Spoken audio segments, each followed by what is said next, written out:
Hello, it's February 2nd, 2024, and welcome to this edition of FedWatch. I'm Brian Beaulieu from ITR Economics. Touching upon 6 distinct points today, but it isn't going to take very long to go through.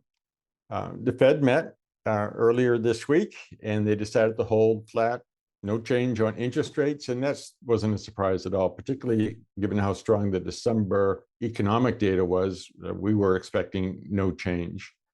And Jerome Powell went out of his way, it seems, to dissuade people from thinking they're likely going to drop rates in March, which is something else that is the next stopping point that people were hoping for. And he said that was not likely.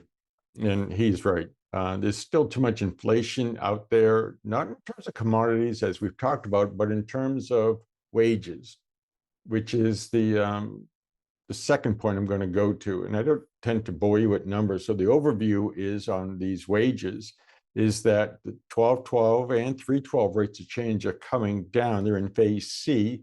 But all that means is we're seeing slowing rate of rise in wages. And the slowing part is the encouraging part, but the numbers aren't low enough yet for the Fed to feel comfortable that the disinflation that we're seeing is sustainable. And just to give you a couple of numbers, construction wages is still running at about 4.9% year over year inflation on a 312 basis.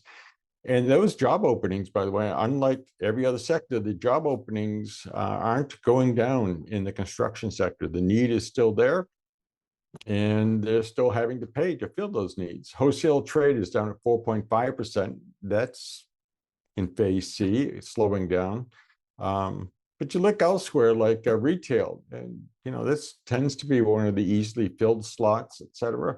But that's still at 3.3%. So it's higher than they need it to be if they're going to achieve their core rate of inflation. You throw on electricity, which is up 5.4% from the same 3 months 1 year ago. Insurance, automobile insurance, which is up 19.6%. Even our pet services, veterinarians, et cetera, that's up 7.1%.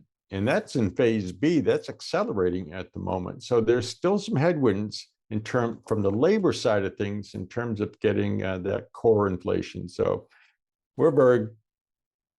we feel confident that they're not going to be doing anything in March or April, for that matter, when it comes to lowering interest rates.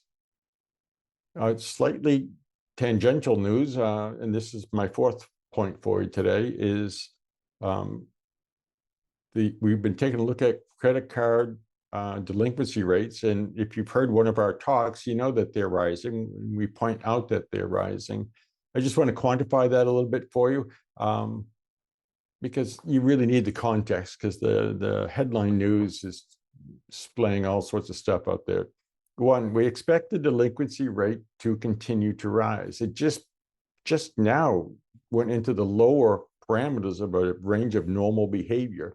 So it's going to rise, and it follows after interest rates going up. Interest rates go up, the delinquency rate goes up. That's not surprising, but we mathematically proved it to ourselves. And it gives you a good long lead time. So we know the delinquency rate is going to go up. The only question is it going to get dangerously high? And that's what we're working on now to figure out what those implications are.